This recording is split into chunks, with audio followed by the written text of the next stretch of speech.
All right. All right. Well, ladies and gentlemen, welcome to Idea to IPO. I want to thank everyone for showing up. As you can tell, I'm sheltered in place at a deserted tropical island, so I'm dealing with the situation. So here's the schedule for today. Our distinguished speaker, Bill Reichert, will present his awesome slide deck till about 12:40 p.m. At that time, we'll open it up to the pitches. So I've provided the pitch order in the chat section, so check that out. So just to reiterate, it's going to be a 1 minute, pitch, no slides, followed by 4 minutes of feedback from Bill. Do not state a dollar amount ask, and do not ask for money because it's a public event. So anyway, without further ado, I want to, first of all, I want to clarify who we are. Idea to IPO was launched February 1st, 2010. We've been around a long time. At this stage, we're the most active, most prolific startup event organization in Silicon Valley. We've completed over 2,200 events. During the lockdown, we're doing at least one webinar a day. So check them out. Go to ideatoipo.com. Our featured speaker today is one of the top venture capitalists in the history of Silicon Valley. Jesus. Because he's been around longer than Idea to IPO, and he's an iconic figure, to be sure.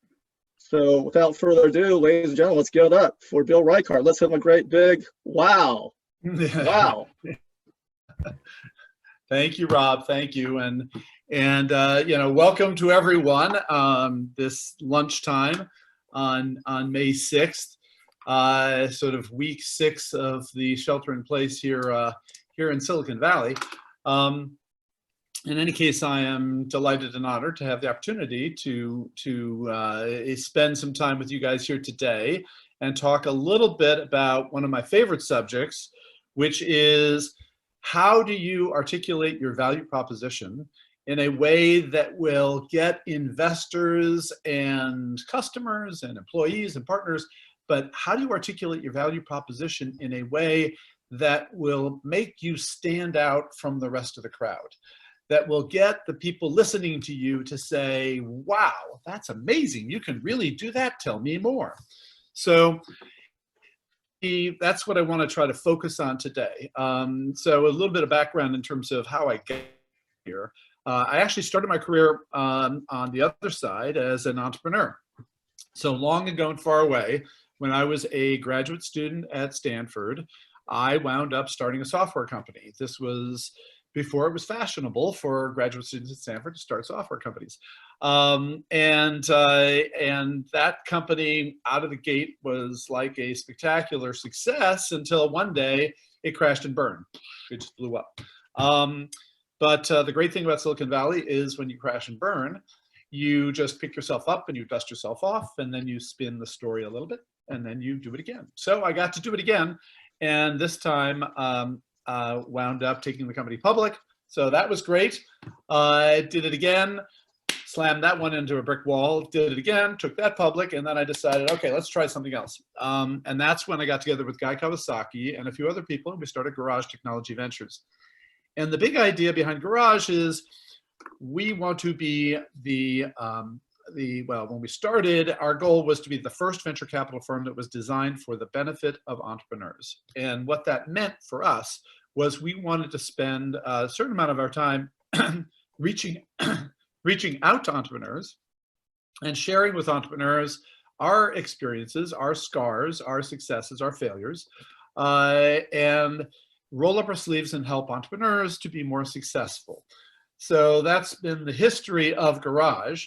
And, sort of across that career then, both on the entrepreneur side and on the venture side, I have, as an entrepreneur, I figure something like 250 or so pitches. And my hit rate was pretty low. I figure maybe 10% of the time my pitches were successful, meaning, maybe about 25 of those pitches turned into money.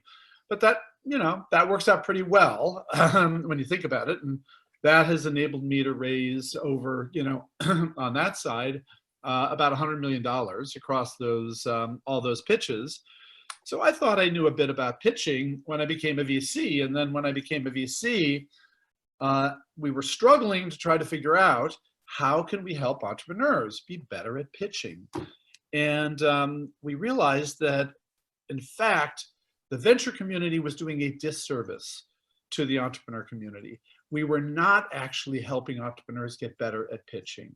We were helping them be better at presentations. So we helped them with slides and we helped them with style, but we were not helping them with pitching. And that's what I want to talk about today, the difference between pitching and presentations.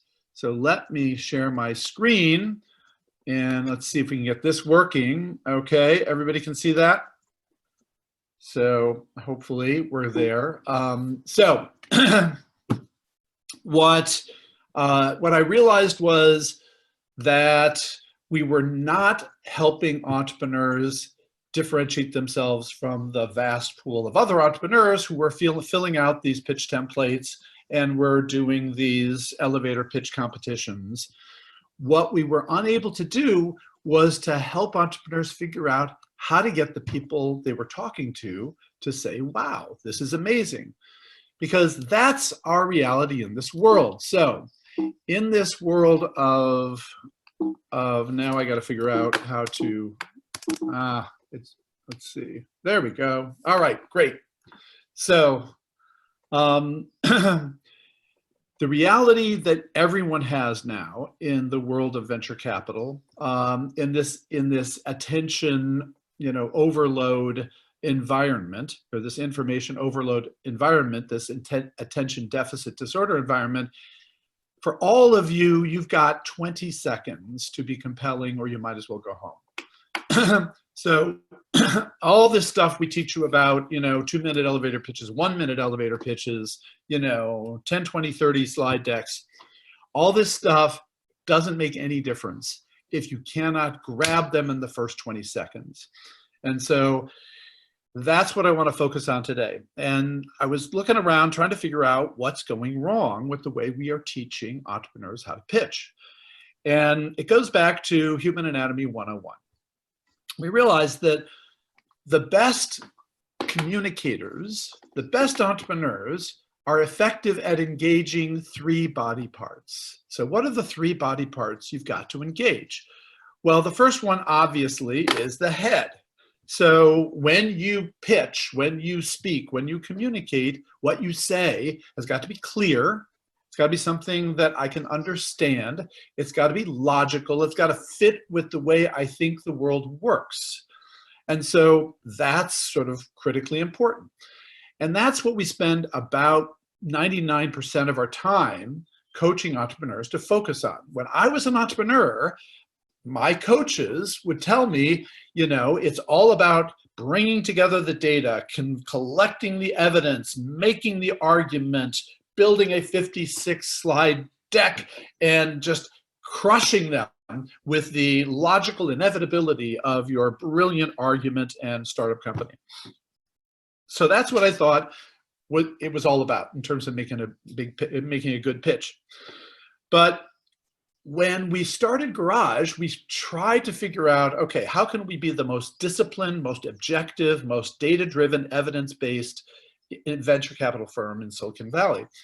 And so we tried to figure out, how to sort of quantify the value proposition and the elements of a successful company, and created this scorecard. Because when we became VCs, our thought was that these VCs were these amazing analytic brains that had this algorithm that enabled them to listen to all these pitches from all these entrepreneurs and then run it through a process in their brain, calculate an internal rate of return, and boom, make good investment decisions, right? That's what I thought the VCs were good at. So once I became a VC, I went to my new buddies in the VC community, because Garage was funded by Sequoia and Draper Fisher Jurvetson and Mayfield and Highland Capital and a bunch of other venture firms to be sort of the farm team for Silicon Valley. So I go to my new VC buddies, and I'm telling them how perplexed we are at how do we do the analytics around determining what's a good startup company. And so I asked them, what's the algorithm? And they would look at me and they would say, well,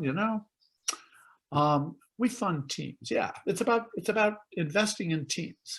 And I go, whoa, okay, I get that sort of, yeah. So, but what are the analytics? What are the metrics? How do you measure the quality of a team?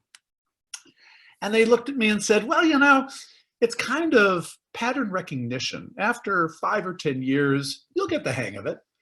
And I go, whoa, are you kidding me? This is why they get paid the big bucks? So started looking at how my peers were making investment decisions and how we were doing our own investment decisions. And I had this epiphany. And I realized that investors do not invest with their brains. They invest with their hearts. So the second body part you've got to connect with is the heart. You've got to get our pulse beating faster, our heart racing. You got to get us excited. You got to get us to say, wow. Wow is not a logical response. Wow is an emotional response. And so what I realized was that investors do not invest with their brains, they invest with their hearts. The way you get an investor to invest in your company is you've got to get them to fall in love. You've got to get them excited about what you're doing. And that is something that's really hard to do with just a logical, data-based, evidence-driven pitch. You got to get them to wow. So that's the big sort of message that I want to convey here. But now I'm going to cover a few more points to help you sort of get through all of this. Because as I mentioned before, there's a third body part you got to connect with. What's the third body part? The third body part is the gut. So we all know that human beings, as soon as we meet a new person, as soon as we come across some novelty, we have an immediate reaction.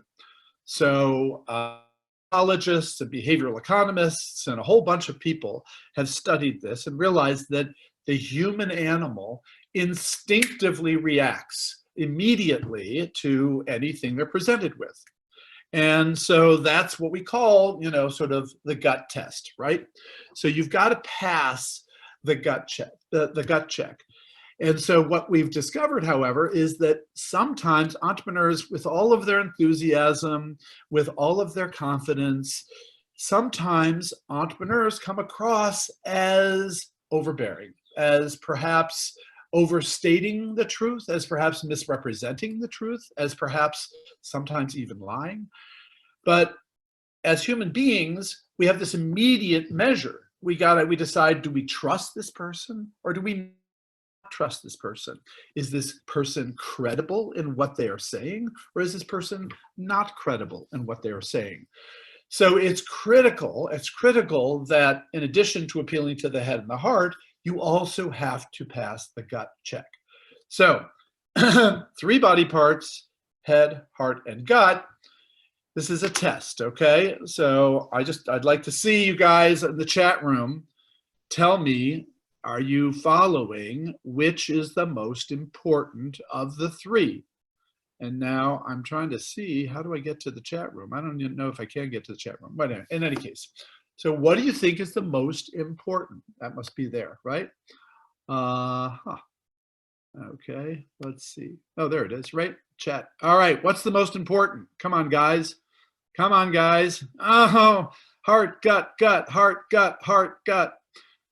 Come on. All right. Mind, all 3. Abs, nice try. So, heart, guys, heart. I'm trying to see if you're listening, right? So the whole point of this is you got to get them to fall in love. Yes, you have to pass the gut check. Because if you don't get past the gut check, then you're not going to get to falling in love. So that's necessary but not sufficient. So you've got to get them to fall in love. So that's what I want to talk about today is how do you get them to fall in love? Well, one way to not get them to fall in love is to follow the typical elevator pitch that we hear all the time. So typically, somebody comes up and stands up, whether it's a pitch competition or they come into our office and they come in and they say, you know, Coolco is a dynamic startup company that has developed a revolutionary technology that is going to disrupt our $56 billion industry. Our team has over 45 years of combined experience, and we have 3 patents pending. We project that our curve jumping, paradigm shifting solution will transform blah, blah, blah, blah, blah, blah, blah, blah. This is what we get all the time. And well, I mean, I won't point to any specific companies recently, but it's just amazing to me how often we get lead sentences with the combination of disrupt and transform and curve jumping and paradigm shifting. Those words will not get people to fall in love with you. Those words are just too easy to throw out, and generally they're not even true. So the other side of the coin, you know, the other extreme, a company came into our office and they really said this to us. They really said, we use a 2048 Diffie-Hellman key exchange and 256-bit triple DES to provide impenetrable encryption for IoT devices. Yes. So now, God bless you guys. I'm sure a bunch of you actually know what a 2048 Diffie-Hellman key exchange is. But for the most part, it's not going to help you with investors, because our reaction is going to be, huh, what is going on? And you as an entrepreneur are going to be here. You do not want to be here. This is not where you want to be. You want to figure out how to get to wow. And so I'm going to give you some frameworks and thoughts on, you know, how not to get to wow and how to get to wow. First of all, what I'm going to try to do is teach you to unlearn the standard pitch coach wisdom about pitching.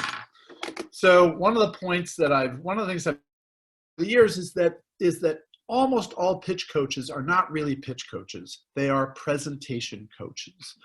And a presentation is different than a pitch.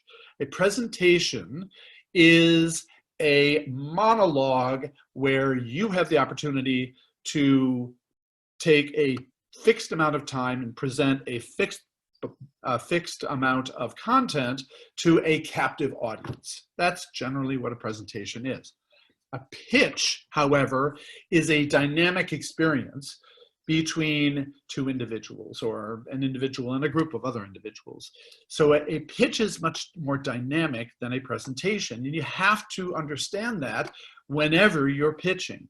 So what most presentation coaches will tell you is the way to structure your pitch is to start with the problem. Because, you know, you present the problem and then you present the solution, and that creates this sort of logical framework for articulating what you're up to. And I'm going to tell you, and I you know, please, unless you can clarify the problem in less than 1 sentence, do not start with the problem. What happens is, it's so easy for almost every entrepreneur to talk about the problem. They spend way, way, way too much time talking about the problem. I had an entrepreneur, we had a 15-minute session, and that entrepreneur spent 11 minutes telling me that retailers have a problem with abandoned carts. And, you know, okay, did I just fall off the turnip truck? I've never heard of this before. Really? So every investor you talk to understands that retailers have a problem with abandoned carts. But this guy, he had reams of data and, you know, by sector, by country, by whatever, by company, about the problem of abandoned shopping carts. So 11 minutes into his 15 minutes, he's still talking about the problem. And finally, I just had to interrupt him. I said, you know, we got 4 minutes left. Can you talk about your company?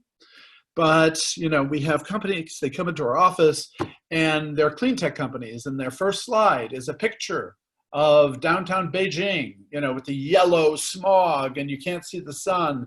And they go into this rant about how we're dumping trillions of tons of carbon dioxide into the air every year. You know, 3 minutes into the pitch, they finally tell us, you know, we have a device that tells you how much carbon dioxide there is in the air. My point is, almost certainly for 19 out of 20 of you, you do not need to tell us what the problem is. If you just tell us your solution and benefits, it's obvious the problem you're solving.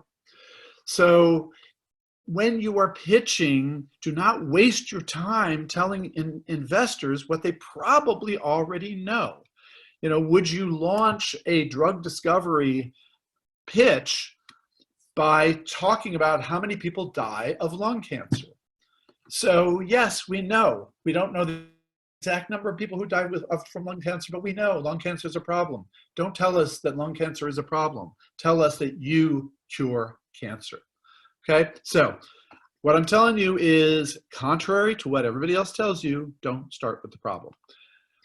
The other thing everybody tells you is tell a story. Tell a story, because we know, and it's true, this is valid, that we remember stories much better than we will remember a stream of facts.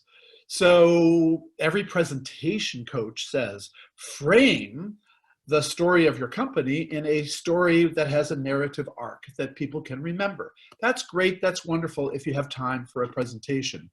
But you know, what happens then is a team, they come into our office and they put up their title slide and they say, you know, we're here from XYZ company, but before we tell you about XYZ company, let me tell you a story. You know, when I was a kid, my grandfather had a farm, and on the farm there was a pond, and in the afternoons I would go down to the pond and look across to the woods beyond. And in the woods, I would see blah, blah, blah, blah, blah, blah. And that's why I started this company. I don't know. I mean, so again, there's a time and a place to tell a story. Probably when you're pitching, you're not going to have time to tell the founding story of your company. Now, later on, I'll tell you, if you can tell a story in one sentence, that might actually be great. But for the most part, the idea of storytelling as a pitch device is very, very risky, especially if you are tight on time. The other thing pitch coaches say, because you know those god darn VCs, they are so hell-bent on investing in unicorns, you've got to show a big market, right? So if you don't show a huge market, how are you going to become a unicorn? So every entrepreneur goes out and they have this slide, this market size slide that causes my brain to explode. It's three bubbles, right? I bet everybody's seen this slide. It's three bubbles, either side by side by side, or it's big, middle, small. It's TAM, SAM, SOM. So every pitch coach in every accelerator around the planet has this slide template with the three bubbles, and they say, fill in your TAM and your SAM and your SOM. And so every entrepreneur goes out there and they Google, you know, numbers. So how big is the car parts market, right? So we have software for managing the inventory of auto parts distributors. Great. So the car parts market is a $56 billion market in the United States. That's a big number. Let's put that in the slide. And so we look at these slides that say market size that are just bald-faced lies about the market that you are targeting. And so it just destroys your credibility. What we want to see from entrepreneurs is that they understand who are the customers, where are those customers, how do they buy, why do they buy, what do they care about, how many of them are there, how are you going to get to those customers, and how are you going to convert them into your customers. That's what we want to see when you talk about the market. We do not want to see a number you Googled that says IDG says that this market is 56 billion and is growing at a CAGR of 17.6% per year. So do not give us those baloney numbers. Show us you really, really, really understand the dynamics of your customer and the market. I will tell you something that nobody tells you out there, which is that I don't think I have seen a single company fail because the market was not big enough. It is hard to imagine a business in the world today that doesn't have a big enough market. Now, It may not be big enough for venture capital. It may be angels. It may be another way to tap that market. But companies never fail because their markets are not big enough. So don't worry about the size of the market. Focus on how are you going to get enough customers to scale a business. That's what matters. So the other thing pitch coaches will tell you is, hey, here's the perfect template. Here you have 10 slides, 10 template slides, just fill them in with 30-point font, and you will have the best pitch that anybody could buy. So, God bless. We all have templates, Garage, we have our 10, 20, 30 template. So we do have a template. But what we make very, very clear to every entrepreneur is do not follow our template as a Bible. It's a guideline to show you some of the things or most of the things you got to make sure you touch on and how to make sure you cover them, efficiently and concisely. But do not ever take somebody's template and just sort of fill in the words and assume you've got a good pitch, because that template was not designed for your company. Every company has a different sequence of challenges and a different sort of set of critical success factors that they have to focus on. And that should inform the design of your pitch, the order in which you present things and how you lay out the elements of your business. So templates are useful as guidelines, but never, ever take someone's template, fill it in, and think that that's good enough for your pitch. So my point is that all of this wisdom that undoubtedly you've heard and read and seen before will not get you to wow. How do you get to wow? The key to getting to wow is to hit the 3 C's. What are the 3 C's? The 3 C's are, first of all, you have to be clear about what you're doing. The most common complaint that investors have about entrepreneur pitches is that they don't understand what business the entrepreneur is in.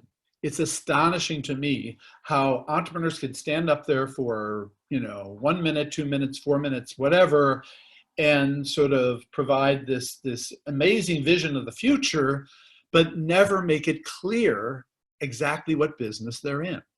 So first of all, off the bat, you've got to be clear what it is you do. Then you've got to be compelling. You've got to explain how it is that you are better than everyone else that you're competing against, that you are unique and different than all those other guys that are claiming they can do something similar to you. So second, you've got to be compelling. And then third, you've got to be credible. You've got to give us some evidence so that we can believe you. You've got to, indicate some traction or some proof points that make us believe that you can actually deliver what you promised to deliver. So, and you've got to be able to do this in 20 seconds.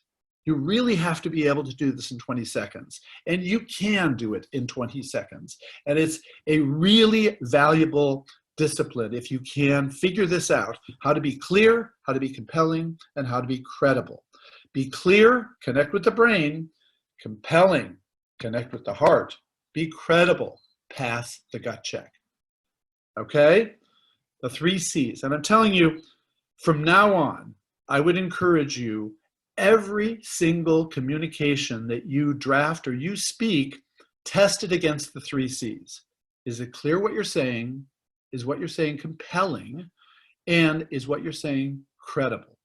So every bit of your marketing and sales and pitch and investor and recruiting, collateral and messaging should pass the test of the 3 C's: clear, compelling, and credible. So my point here is, yes, I'm talking about sort of pitching to investors, but if you get the 3 C's down right, then it will help you in everything you're doing. It helps you when you're pitching to investors. It helps you when you're talking to customers. The language will be different. The words will be different, customers versus investors, but the principles are the same: clear, compelling, credible. You're schmoozing at events or posting updates or recruiting employees or looking for partners or sending emails. What do you have on the website? What is on your website? Probably, you have something on your website, you know, the name of the company, some beautiful graphic, and a tagline that is like empowering the future, right? Empowering the future. Well, that's clear, right? So figure out a way to get the message across, presumably above the fold on your website.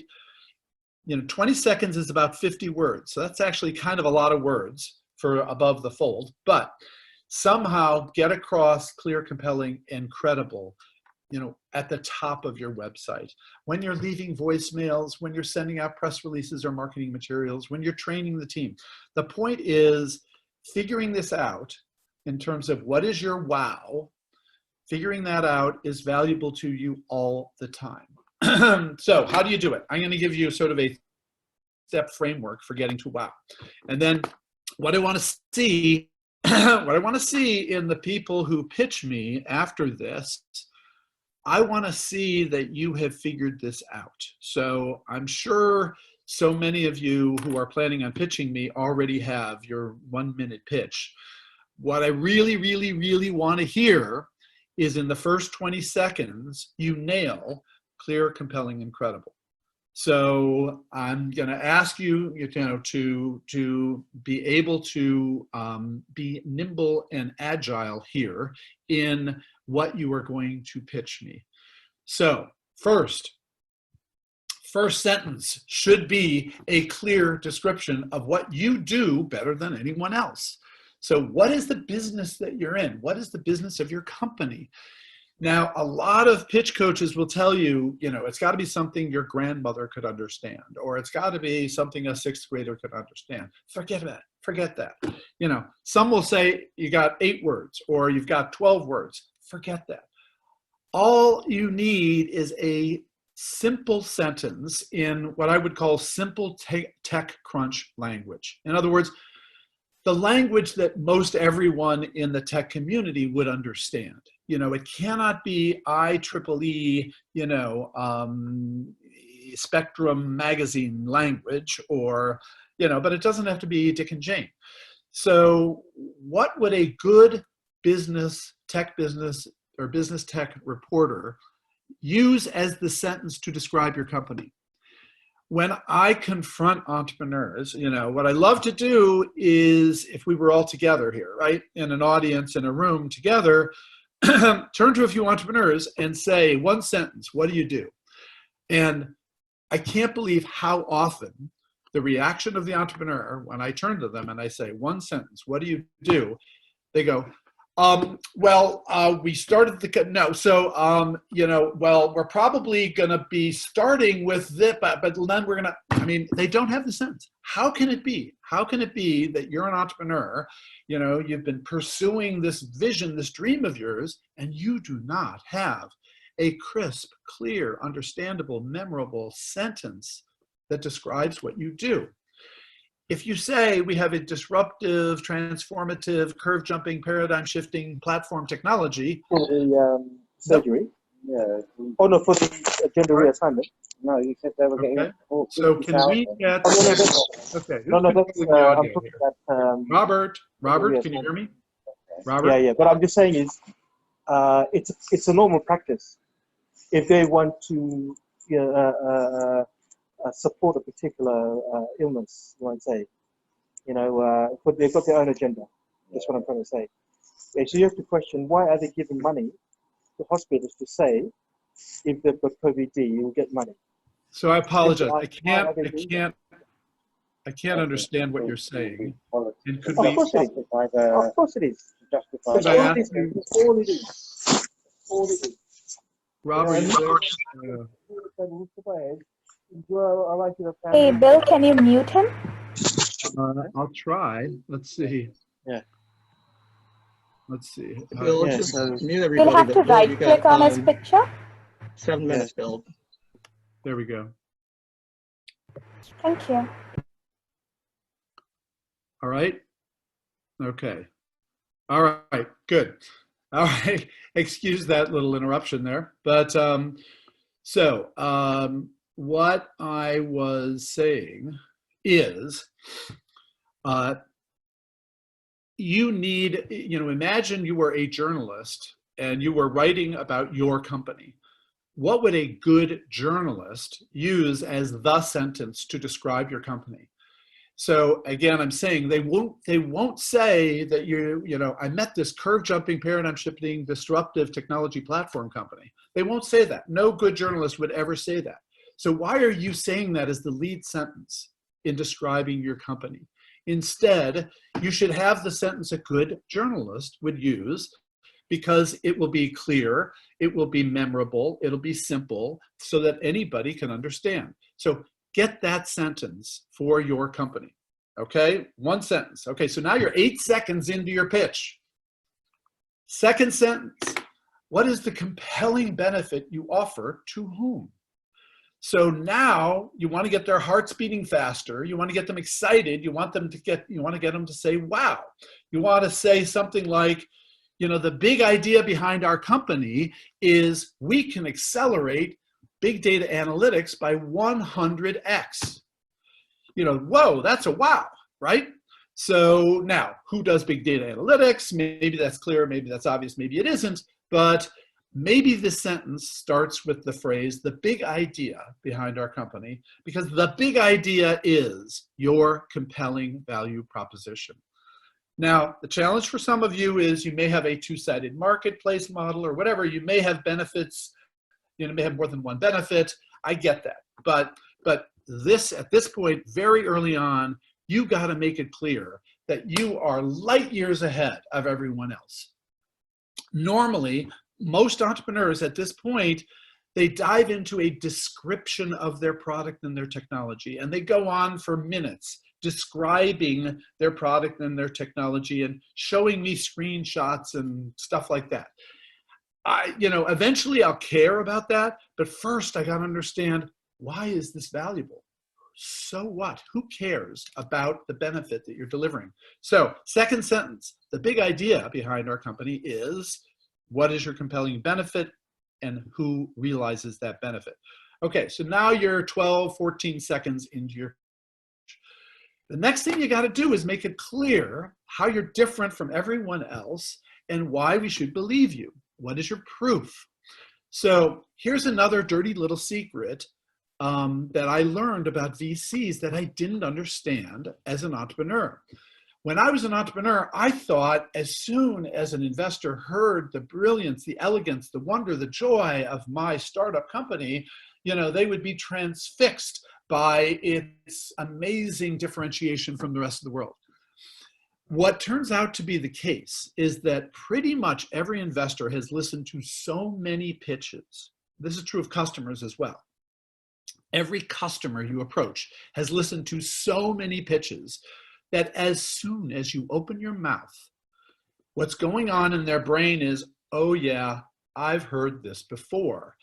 I wonder, what was the name of that company? They were in our office and they were pitching something just like this. And I know they had this other thing, and it was, so the brain is spinning about all the other companies that the investor has already heard from that sound a lot like you. And so you got to shut that down.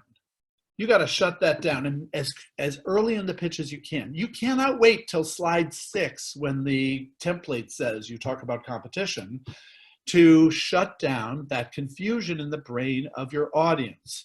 So you need to say something like, you might have heard of other companies approaching this problem in a similar fashion, but unlike those other companies, what we can do is this.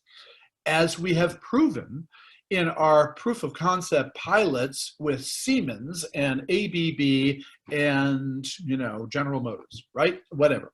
So you've got to have a sentence right up front that gets the investor to shut down this noise in the back of their brain and focus on you as being guys that have something unique and different and compelling and something exciting to invest in. So that's the key framework. Boom, boom, boom. Clear description, compelling benefit, differentiation, and credibility. So, clear, compelling, and credible. Now, if we were in a room together, probably what you would be saying is, wait a second, Bill, that looks like a template. And didn't you tell us not to use templates? So Yes, yes, it looks like a template, but it's intended to be a guideline, not a rigid framework. There are other ways to get to wow.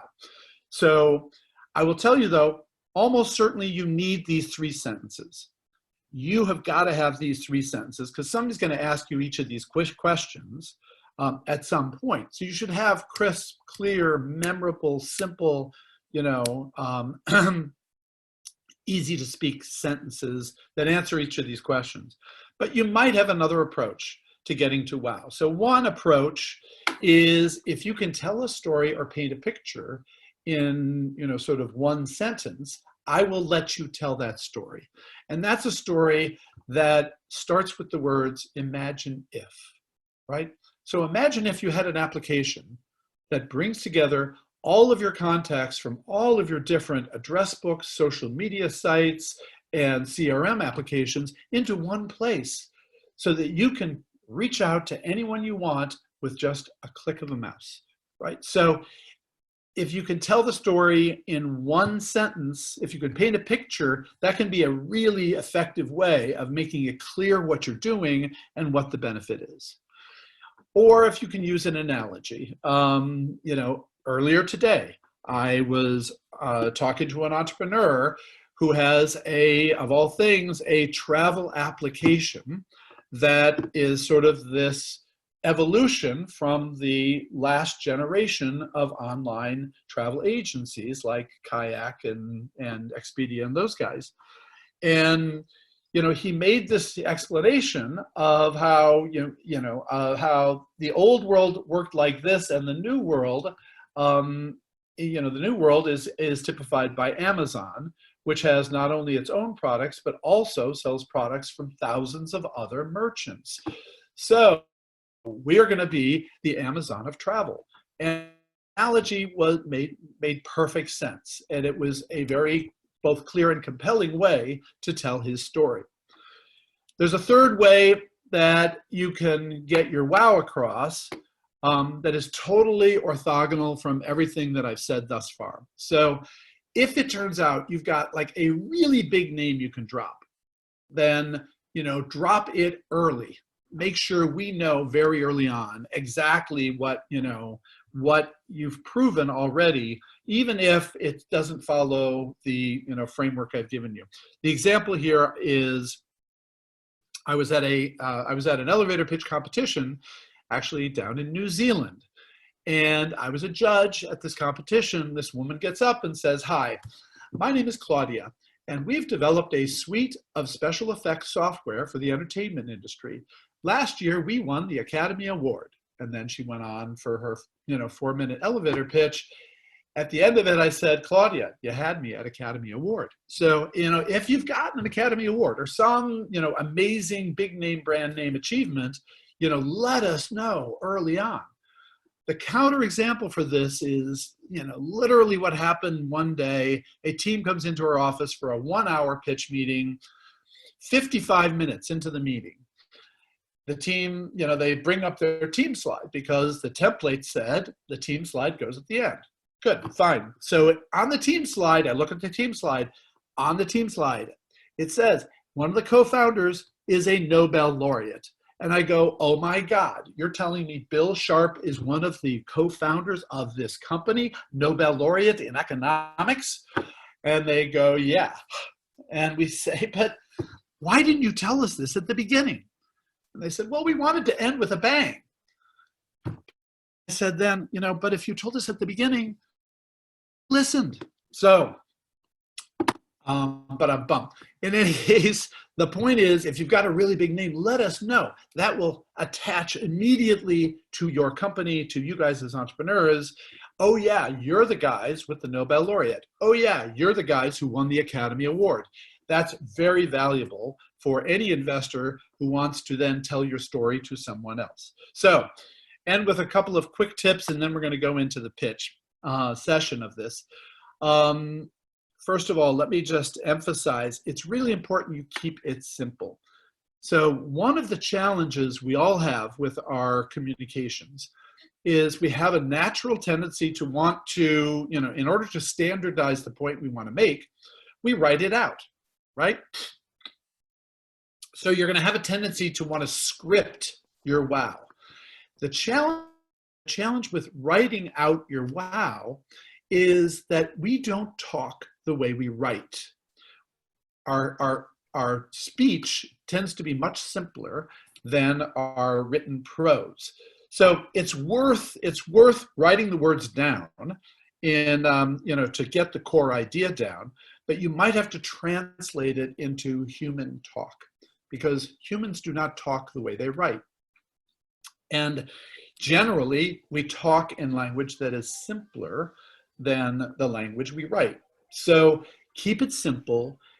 A good important test of this is, can you articulate your wow to a friend and have your friend repeat it back to you? So if your friend cannot repeat it back to you, something is wrong. Now, they don't have to get it word for word exactly right, but they should be able to get all of the gist of it right. And if they can't, then it wasn't clear, it wasn't memorable, it was too complex, it wasn't compelling. And so you want to make sure that you keep it simple so that it becomes memorable.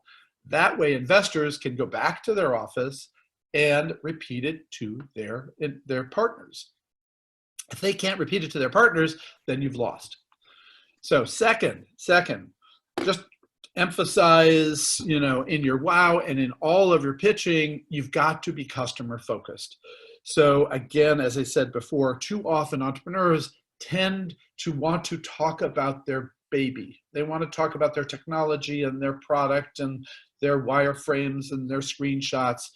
But what we want to know as investors is that you are focused on customers, on making the world a better place for your customers, providing a compelling benefit for your customers. So yes, at some point we need to understand the underlying technology, the underlying product, but make sure that early in your pitch, you are clearly customer focused.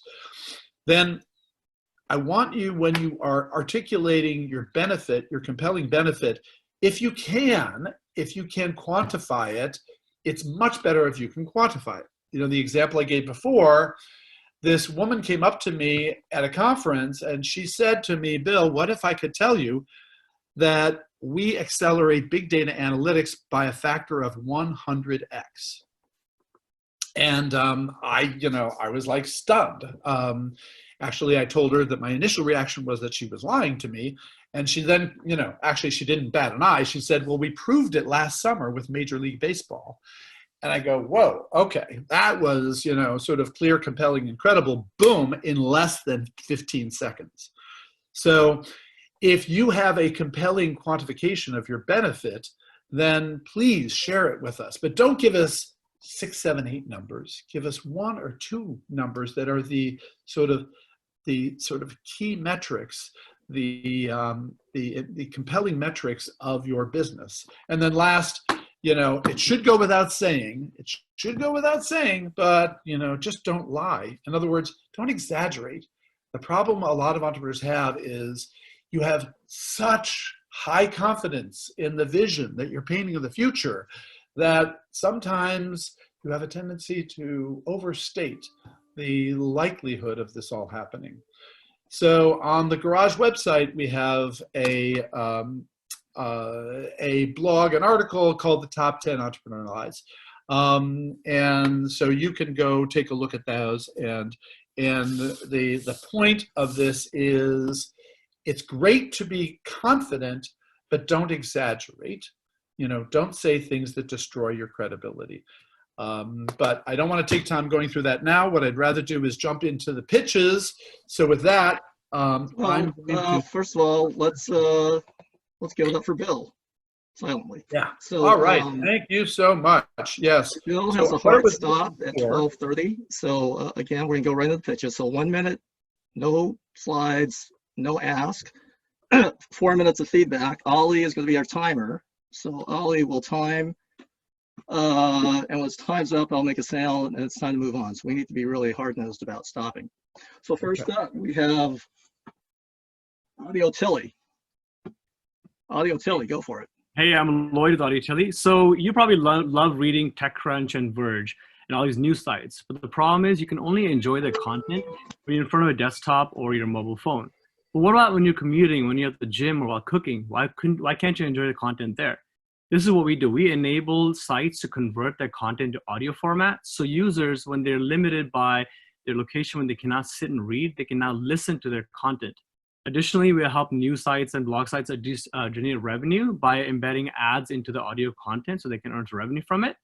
And we lift user engagement because now you can not only read with their site on their site like normal, now you can listen to the great content that they produce for you on their sites. Okay, thanks. And that is Lloyd. Lloyd? Yep. And one more time, the name of your company is? Audio Chili. Audio Chili. Okay.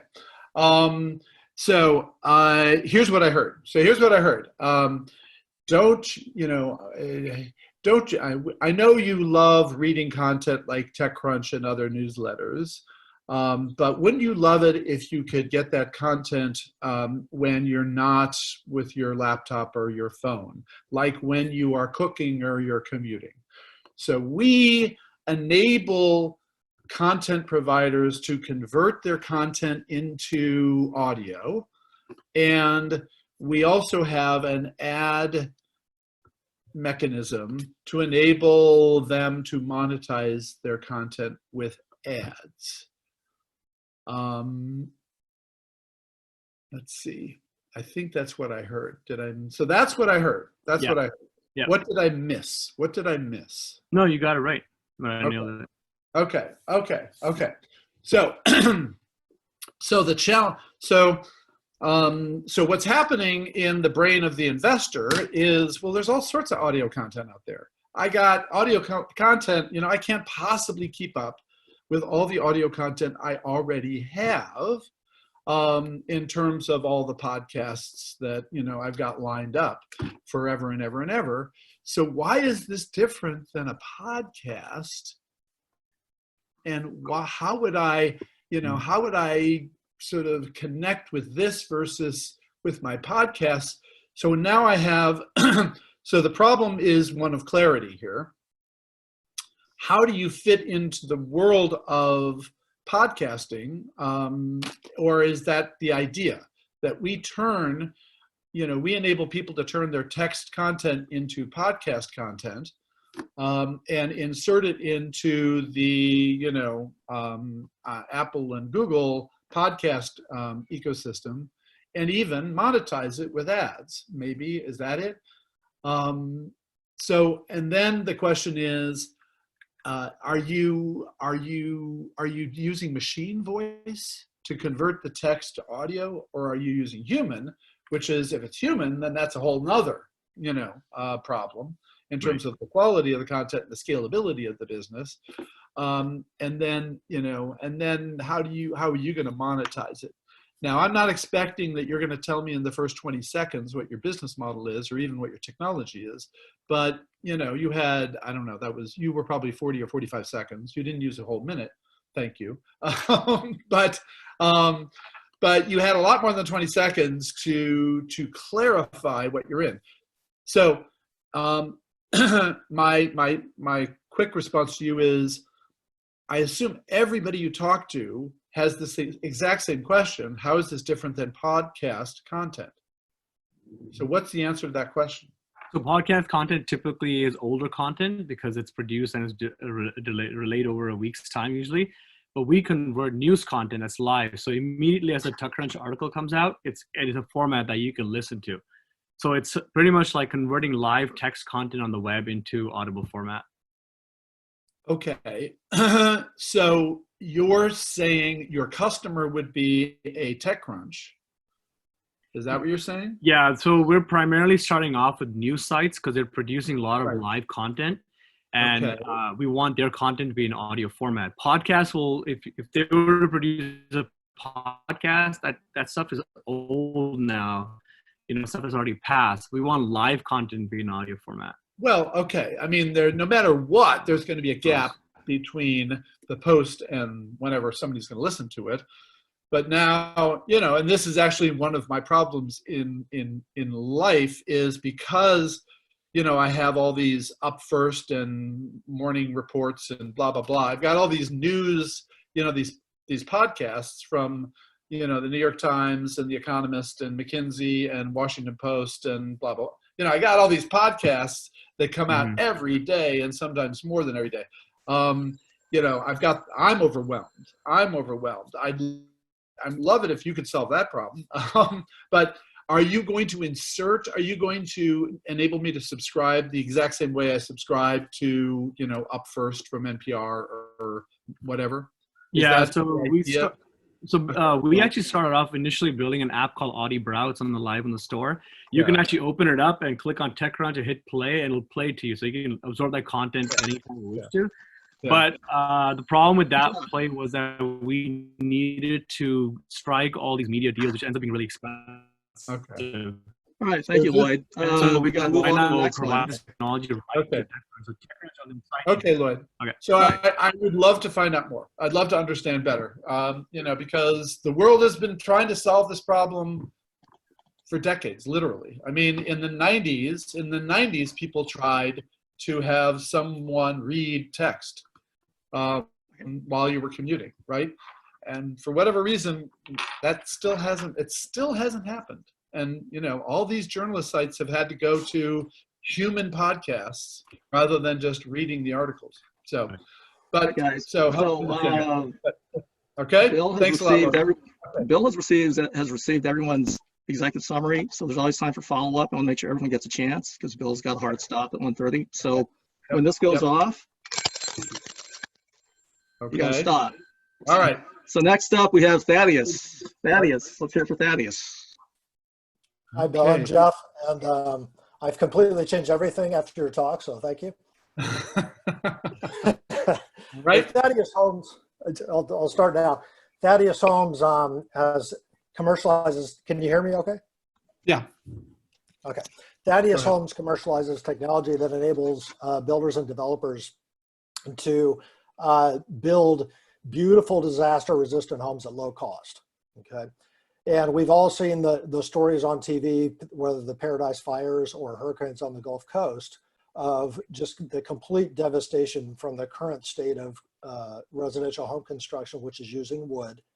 And the rebuilding in those areas always comes with the question, should we rebuild? And our answer to that is, yes, we should rebuild, but we should rebuild better. Now, the way Thaddeus does this is by enabling the extraction of steel from concrete construction through patented innovations in materials science with fiber reinforced polymers. And it's a little known fact that concrete is the second most used substance on earth behind water, but it's very heavy and costly to construct with concrete because the concrete has to protect the steel inside from corrosion.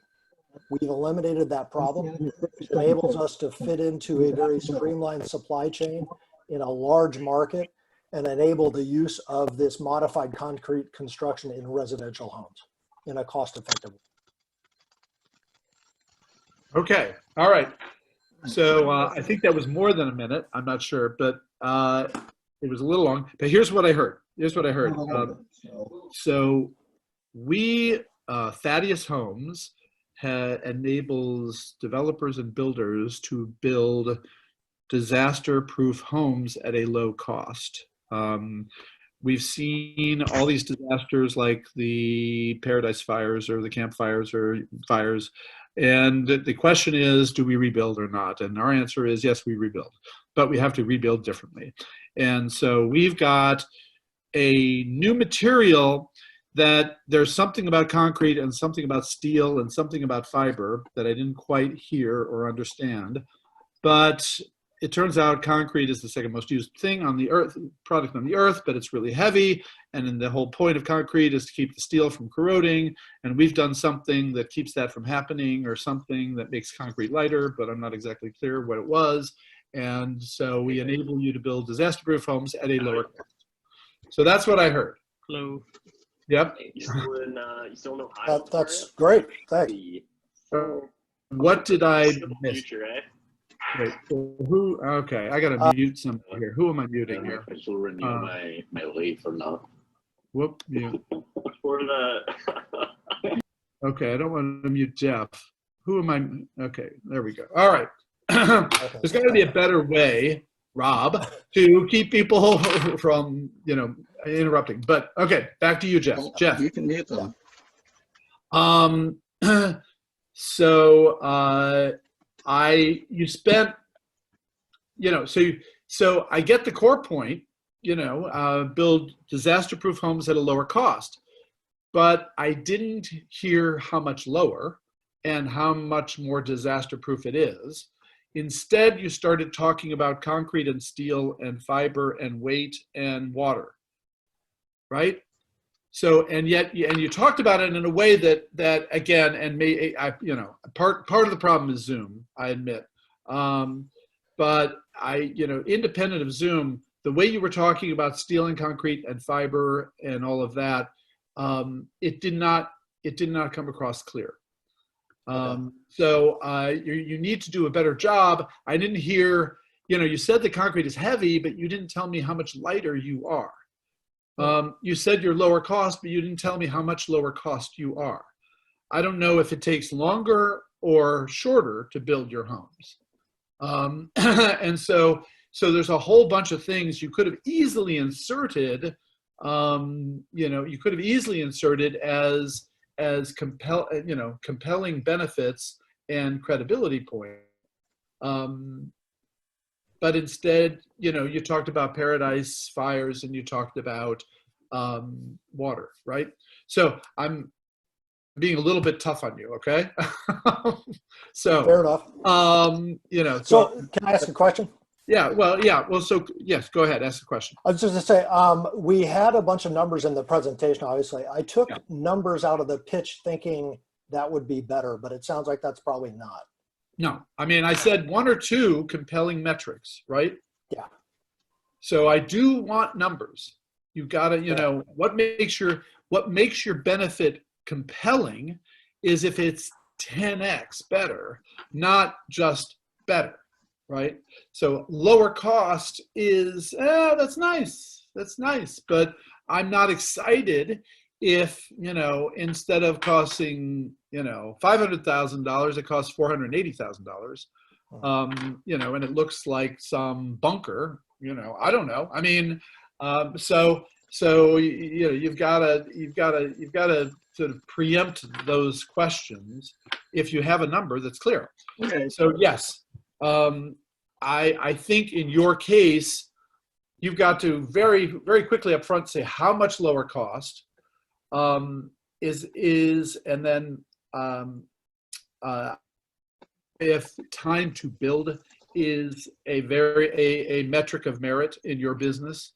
I mean, I certainly think it's a metric of merit in building, but I don't know if you have a benefit there or not. And then the other thing, of course, is how do I know that these are not, ugly block, ugly block houses as opposed to, beautiful country homes, right? So if there's some way you can communicate that, obviously without slides, that's hard to communicate. But all right, well, let's hear it for Thaddeus. We got to move on to the next one. Okay. So we got to be strict on the time. Yeah. So next up, we have Olymp. Right. So, okay, who's up now? Olymp. Hello. Okay. Yo. Good afternoon, guys. Do you hear me? Got it. Glad. Right. Okay. Yes. Thank you for opportunity. And I would like to ask, I have a story. My previous startup was trucking and warehousing. Often I was need short-term warehousing across the US for my trucks, and at the same time I had problem when both my warehouses were half empty and no easy way exists to get extra customers. Finally, I created marketplace to match warehouses with trucking companies. Similar Airbnb for supply chain only. Get your service when you need and where you need. We connect customers with network of warehouses in real time. 50 million freights delayed or rejected every year need to be reloaded and stored.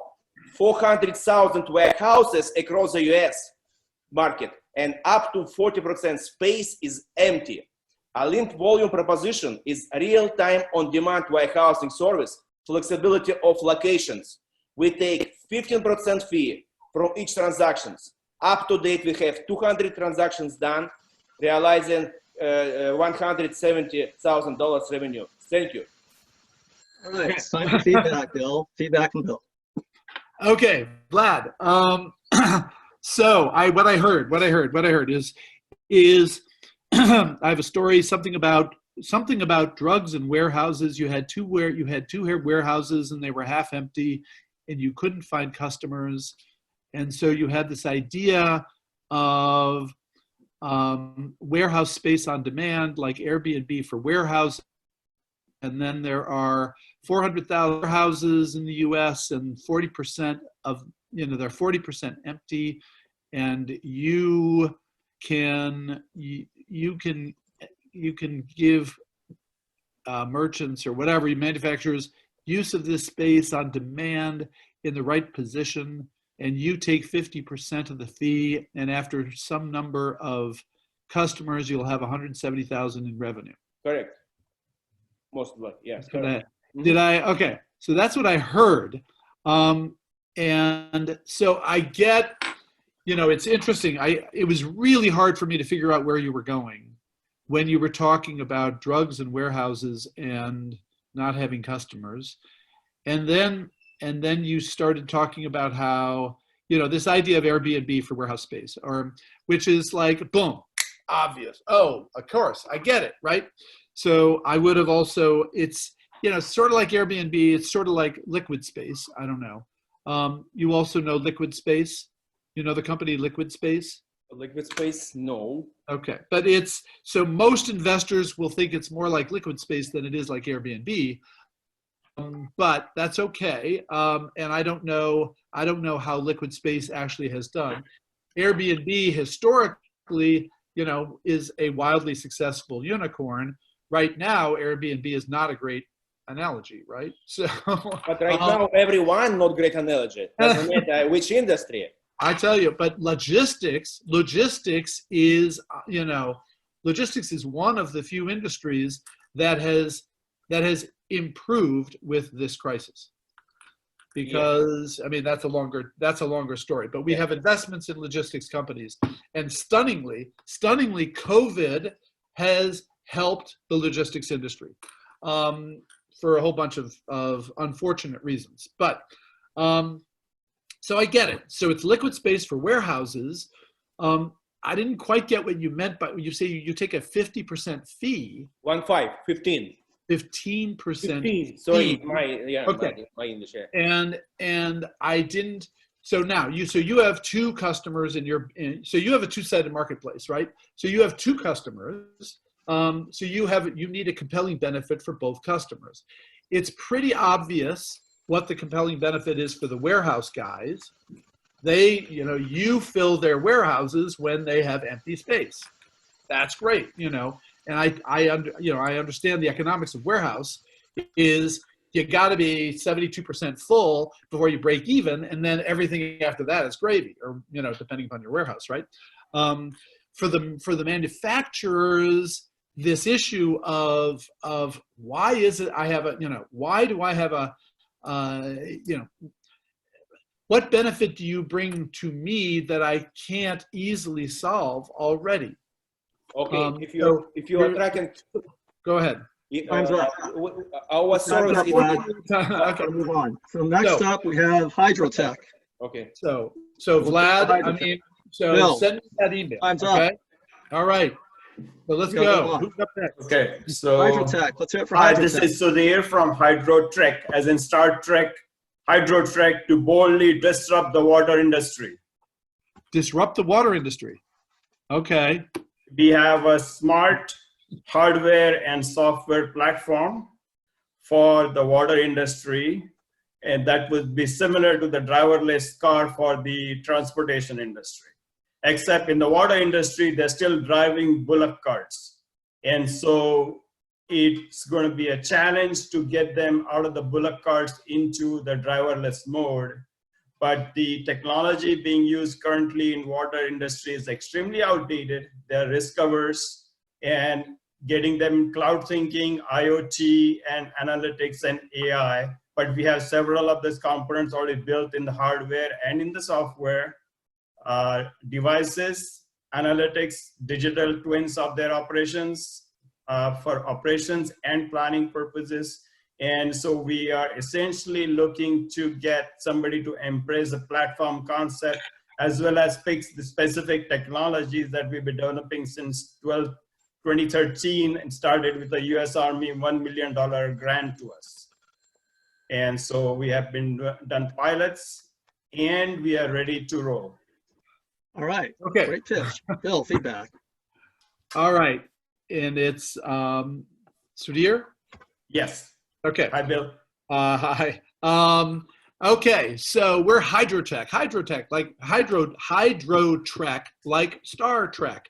We are going to disrupt the water industry. Immediately, my needle is immediately bending negative here. Okay. Because to say we're going to disrupt the water industry conveys no information. So then you go on and you say, we have smart hardware and smart software that is like autonomous vehicles for the water industry. So we are going to pull the the water industry today is old-fashioned and primitive, and they're driving something cars. I couldn't understand what you said, but you said something car. It sounded like bullet cars, whatever, broken cars. I don't know, but they're driving old cars, and we're going to drag them into the future with IoT and autonomy and smart. And we have a $1 million contract with the U.S. Army to do something. And so that's what I heard. Okay, so. I don't, so you spent, way too much time talking about smart and IoT and disruption and autonomous cars and old cars and how primitive the water industry is. But I never heard what you do. I never heard what you do. What do you do? We have built a platform already for the last 5 years. That doesn't answer any question. What's a platform have to do with water? What's a platform? Okay. Are you treating water? Are you buying and selling water? Are you filtering water? I mean, what are you doing with the water? Are you making water? Are you desalinating water? I don't know. What are you doing? I mean, there's all sorts of things to be doing with water. So we are essentially deploying technology to manage the water operations and planning. Okay, so your customers are municipal water districts?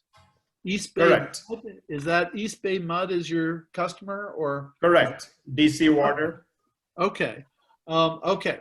So your customers are, either public or private municipal water districts that need what you have. Correct. It's software? It's software? It's software and hardware. Okay. Right. So, right. You said you have smart hardware that, I don't know, it tells you if you're out of water. I don't know. What does it tell you, right? So you're not, I need to know what benefit smart delivers. What benefit does smart deliver? We're out of time. Okay. So Okay. Clarify. Nail one. So next up, we have cruise ship. Let's have a cruise ship. Okay. All right, Sudhir, thank you. Okay. Guys, I'd love to talk to you more, but Rob is just such a tough guy. You want to leave on time, don't you? It's not, it's not my fault. It's Rob's fault. Okay. I just throwing Rob under the bus here. Okay. Those are the rules. Rules are rules. Come on. Go, cruise ship. Start all over. All Go right. ahead. Thanks. Who do we got? And thanks, Bill. It is a nice haircut. I like that, by the way. I'm quarantined with a hairstylist, and I don't have a nice haircut like that. Just used up 10 seconds. All right. So All right. that's okay. Bill's already heard this.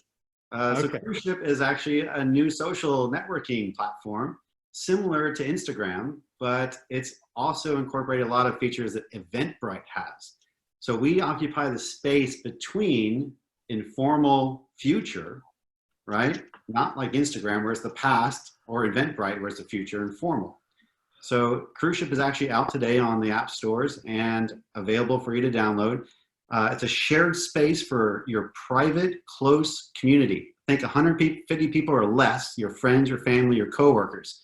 So Bill, imagine getting Joyce and Henry and Sam and Guy together to go surfing this weekend. How would you let them know that? How would you post that to them? Would you post on Instagram? No. Would you use an SMS message where they need location, where all the details? No, you'd post it in cruise ship where it's visual. So you can see the exact location, the time, the date, how much everything is going to cost. You visually communicate. So that's what we're doing at cruise ship, and I hope you can come on board. Thanks. Okay, thank you, Brandon. So, all right. So cruise ship occupies the space between your social networks and Eventbrite. So for your sort of close connections, when you want to connect and coordinate calendars. So Eventbrite formal and we're semi-formal, and social networks are informal. And so if you want, okay, so right, so for the network up to about 150 of your friends and family and coworkers. So if you want to go surfing with Guy in Santa Cruz, you wouldn't text everybody. You would use cruise ship, except none of them have cruise ship, so they'd never know how. Okay. Post to anything you want. Create it in cruise ship, but it posts to anything you want. WhatsApp, SMS, Instagram, Facebook, whatever you want to post to them. It's basically how private you want it to be. So your crew will know what you're doing in the future at all times. Okay, so it's like, I don't know, it's like a Google Calendar and or a Zoom calendar or whatever. You say, hey gang, you've been invited to go surfing in Santa Cruz, you know, with Guy and Joyce and Henry and Sam or whatever. And that's I mean, so is it a scheduling tool? I mean, so the challenge you have, and I said this to you before, is, I don't need another social messaging app that, just adds to the complexity of, all of these messaging apps and calendar apps and emails that I have to coordinate right now. So you're not making my life, more integrated. You're adding another branch out there that I've got to organize. So how do you, so I wanted you to preempt that and somehow convey to me that you actually make my life much simpler rather than adding a new thing that may or may not be cool. So how do you get me, can you quantify, can you give me any evidence of the current users and why they love it and how much time it saves? Yes. I need testimonial that clarifies and compels. What's some testimony? Give me a testimonial that clarifies and compels. That's perfect. We have the Tri-Delt sorority and the University of Texas communicating with the Delta fraternity, and they are communicating with each other exactly all their future social coordinated events, right? Not quite formal, very informal, like a party this Saturday or a game on Thursday night. But a party is a party and a game is a game. It's a time, it's a place, it's fixed data. The formality of it doesn't seem like a variable, other than what you're saying is you don't have to RSVP. Is that what you're saying? You can show up if you want, but you don't have to. And right, it's not that formal, right? You're posting a future plan, and people can come and go as they please. So you're looking at it through a lens of just communication, where like the Tri-Delts will say, hey, we want to have a little happy hour on Tuesday night.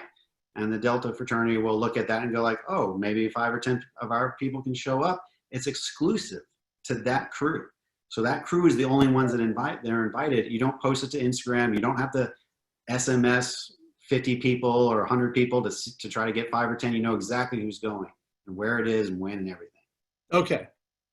So I think my advice is it would be great if you could get you know, poll the users and get them to explain how they get them to articulate how they explain cruise ship to their friends and why they think cruise ship is something you gotta have.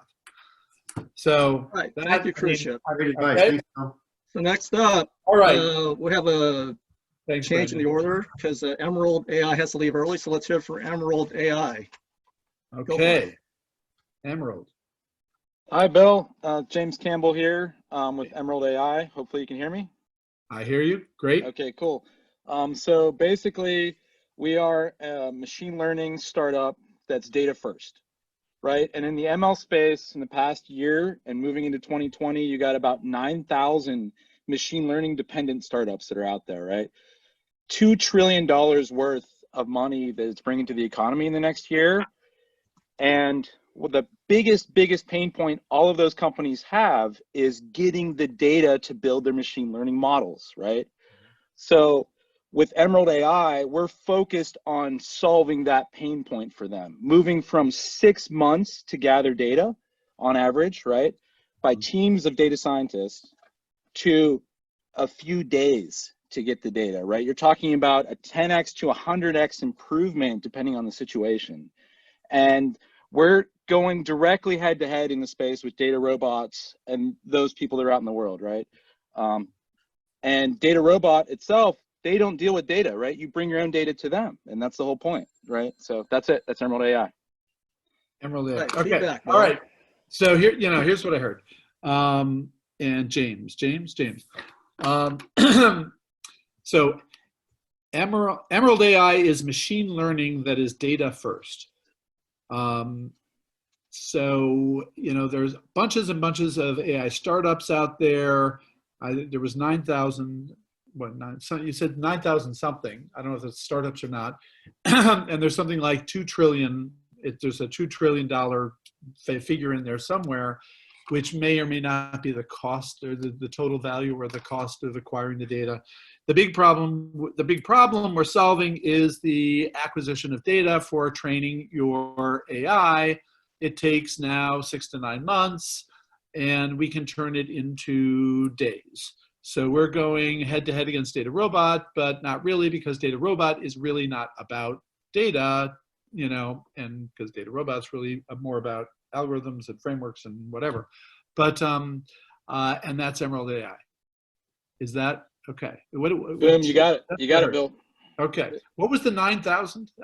So the companies that are dependent on machine learning in some shape or form right now, not necessarily startups, just that space. Right. Okay. All right. So now, again, remember what I said before. Every investor has heard everything under the sun almost. I mean, it's a twice a year event that I hear something I've never heard before. I mean, and I hear thousands of pitches a year, right? So,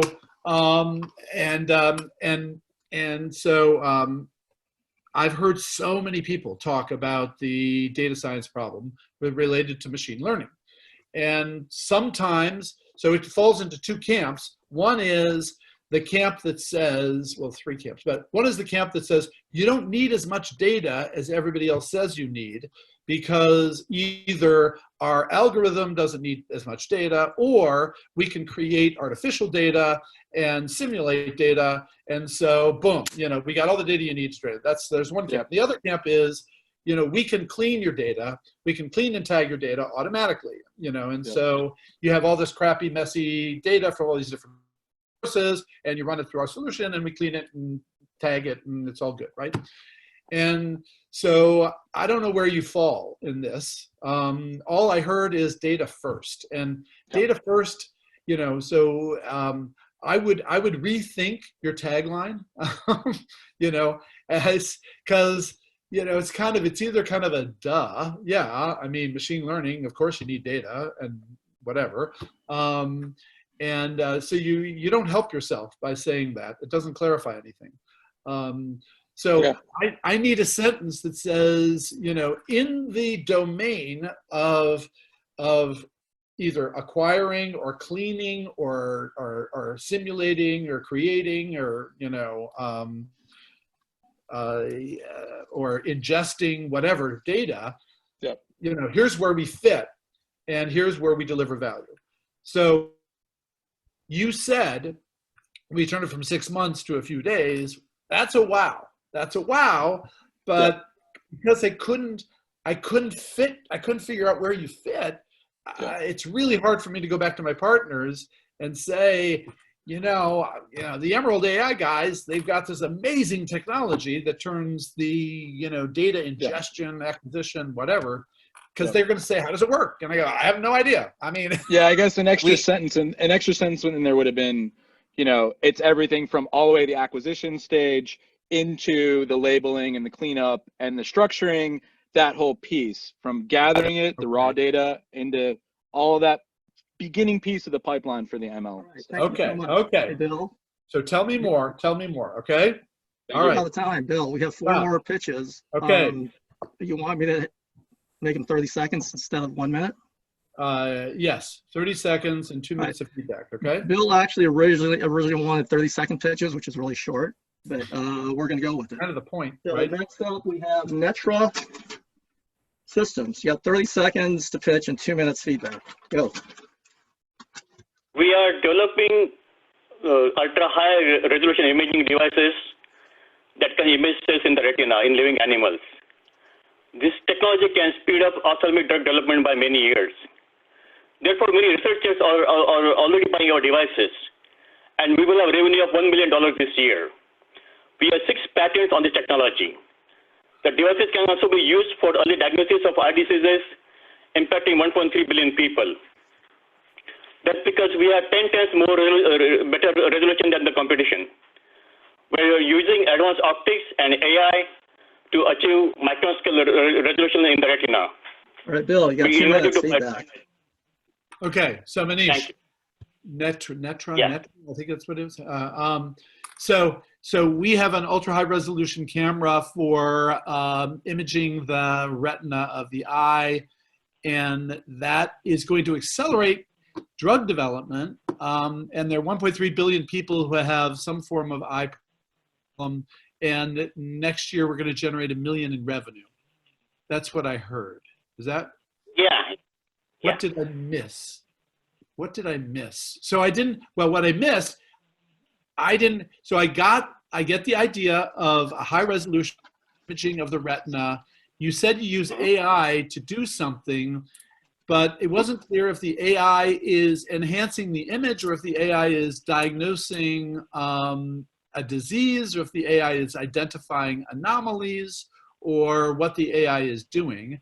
I didn't understand the connection between the image and the drug development, and it wasn't clear sort of why people are paying you. I mean, are they paying you just to create high resolution images, or are they paying you for diagnosis, or are they paying you for something else that I'm not understanding? So I get, okay, so that's, so the benefit, you know, so 10x resolution is actually not an obvious benefit. It's a metric of technology, but it's not a metric of benefit. So what do I get with better resolution that I can't get with the current state-of-the-art cameras? So if you could tell me what you enable, what do you enable? Yeah, so current gold standard is they have to kill the animal and look for the cells under the microscope. So we are avoiding that. So you were talking about, yes, I heard you talk about animals. Bill. Okay. So, okay. Now so I get. We have Acapulco. Okay. All right. Acapulco, 30-second pitch, 2 minutes of feedback. Acapulco. Right. Thank you. Hi, Bill. Can you hear me okay? Yes. Acapulco Networks makes it easy to contribute. And so when I mean contribution, it is the main customers are businesses, small and medium mid-market companies. Companies, in order to contribute, need to communicate, and they need to communicate in a way that is secure. Currently, there is over $1 billion market for those two services, and it's very complex. So leaders in those companies have a hard time deciding what products to select. So the solution is to create a marketplace where those services can be procured, and the small companies can participate, unlike procuring services from primarily one or two large networking companies. Okay. Raul, right? Yep. And the name of the company again is? Acopula Networks. Acopula Networks. Okay. So Acopula Networks makes it easy to contribute. Small and medium enterprises have difficulties coordinating contributions for some reason. They have to figure out what to contribute to, and we make it easy because we create a marketplace and of services. So I got to admit, it didn't come through clearly. I mean, it sounded as though you're trying to create a sort of philanthropy platform that small and medium-sized enterprises can sponsor as part of their culture. You know, we want to give back, and so, you know, here's all these ways you can give back. You decide what you want to do. Is that what you're doing? No, I didn't go a good job explaining that I'm working in the area of networking and security services. Well, then, yeah, that you threw that in at the very end. Networking, and then, yeah, and I totally didn't get networking and security services. That, okay. So what is that? What do you mean? Is that those are the small, medium companies you're targeting, or? Small and medium companies I'm targeting as a users, and I also targeting the small companies that contribute to those solutions. So it's a two-side marketplace. Okay. All right. So yeah, It's 1:30. the short point is you got to get clearer faster. Next Okay. up, we have Bite Cart. All right. We've got 30 seconds to pitch, 2 minutes of feedback. Hi. So as you are all aware, Yelp is making billions of dollars just by, having fake reviews posted online. Not only Yelp, Open up your camera. well. So our goal is to help the restaurant owners specifically to avoid fake reviews and get direct communication with the customer.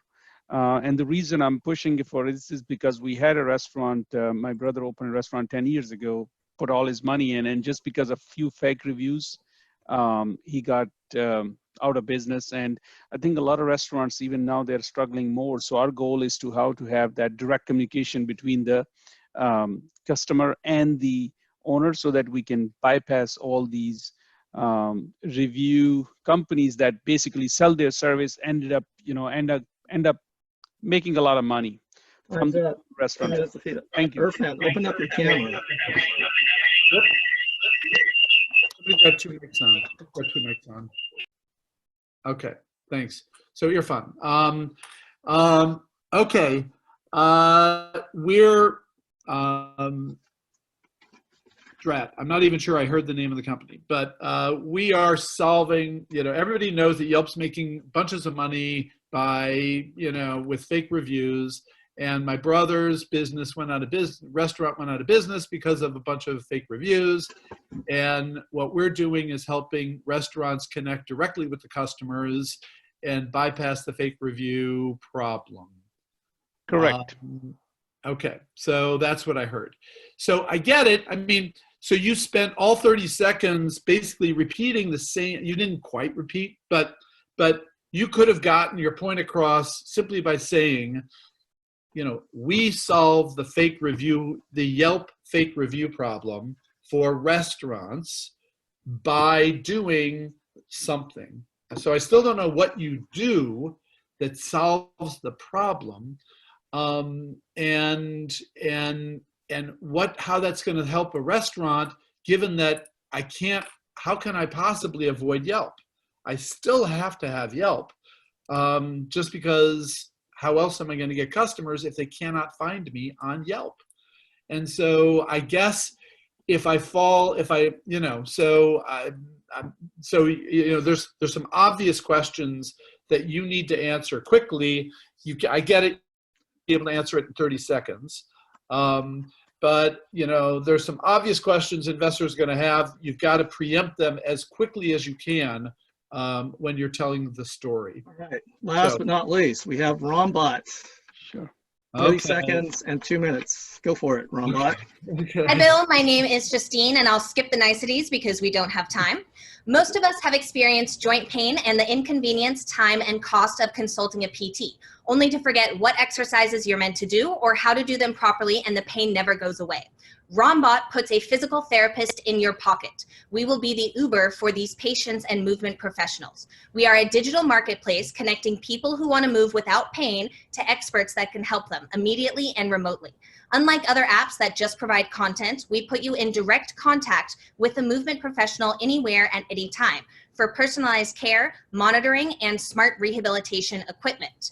Rombot, our app, is available on iOS and Android. Okay, that was really good, and very crisp and clear. I would have been, to nitpick. You started out, most of us have had the experience of having, gone to a physical therapist and being taught some tricks and going home and forgetting about it and not doing it and all that bad stuff. Rombot puts a physical therapist in your smartphone. And we don't just have content, we also connect you with a physical therapist to make sure that, you take care of yourself. So I think it's pretty clear what you're doing, but I still have and then you did say, unlike other apps which just provide content. Again, that was good but still I am convinced that I have heard, more than one entrepreneur pitch that we can connect you with your therapist.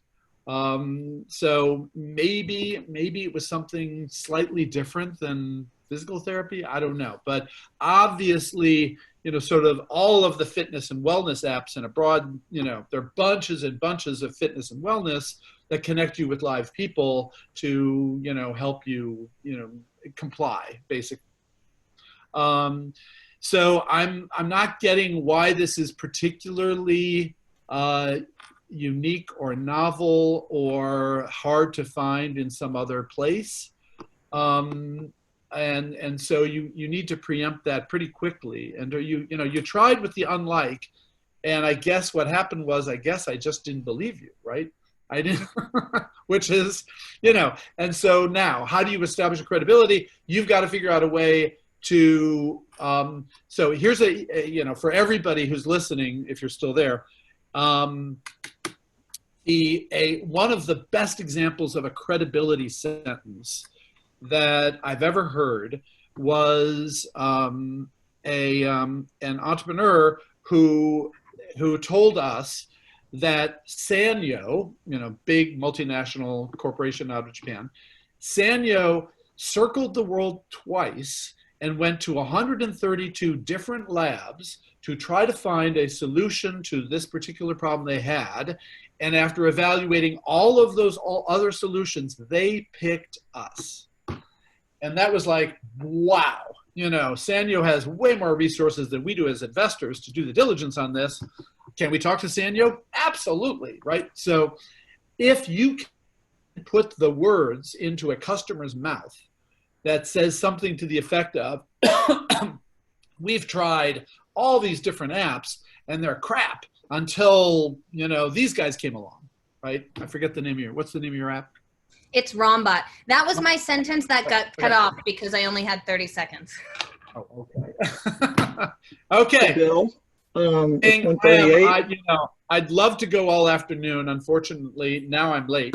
But thank you guys for sticking with us. You want to do a 1 minute closing remark?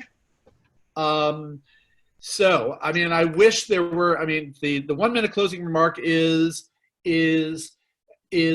probably most of you need to throw out your current elevator pitch and start fresh. And you're so enmeshed. Most people are so enmeshed in the words that they've developed over the last year or 2 years, in starting up their company, that it's so hard to throw those words out. And try to find a fresh brain that you can try a fresh new approach to a clear description of what you're doing, what your compelling benefits are to what customers, and what evidence you've got that gives you credibility that you are unique and better than anyone else. So just try that as an exercise with a fresh brain or two. Don't, you know, maybe you'll come back to the language, to the slides you've done before, but maybe you'll take a whole new approach. The other thing is to the point about templates, what we discovered in most of these pitches is that there are some obvious questions that come to mind for most investors as soon as you start talking about what you're doing, right? You know, like, and the most obvious ones were things like, aren't there other people who do this or who can do this or whatever?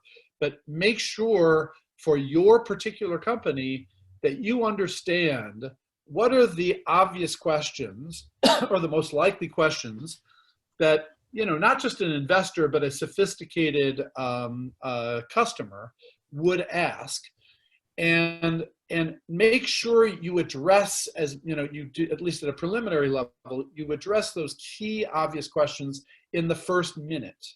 You may not get them in the first 20 seconds, but in the first minute, you've got to preempt all of the obvious questions that a, you know, reasonably smart investor or customer would ask.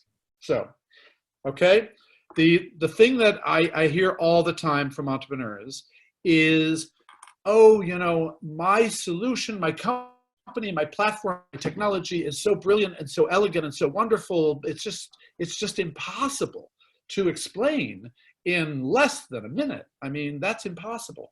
And I will tell you that if you cannot be clear, be compelling, and be credible in less than 30 seconds, you're going to have a really hard time connecting with investors, with customers, with potential recruits, and with partners. You've got to be able to be clear, compelling, and credible in 15, 20, 25, 30 seconds, because that's the world we live in. You got to grab them up front, then you'll get permission to explain more. So I hope this is useful to you guys.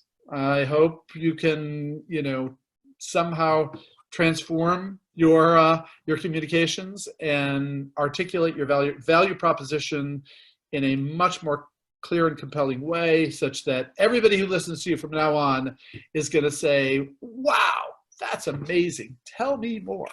Okay? All right, I want to thank Bill for an awesome event. Bill's reachable online somewhere, and he's got some awesome videos on YouTube. So, and we'll probably repeat this again later in the year. So, Bill, thank you again. Right. Thank you for everyone for participating. Okay. And see you next time. Okay, take care. All right. Bye. Be good, be safe, be healthy, and be sane.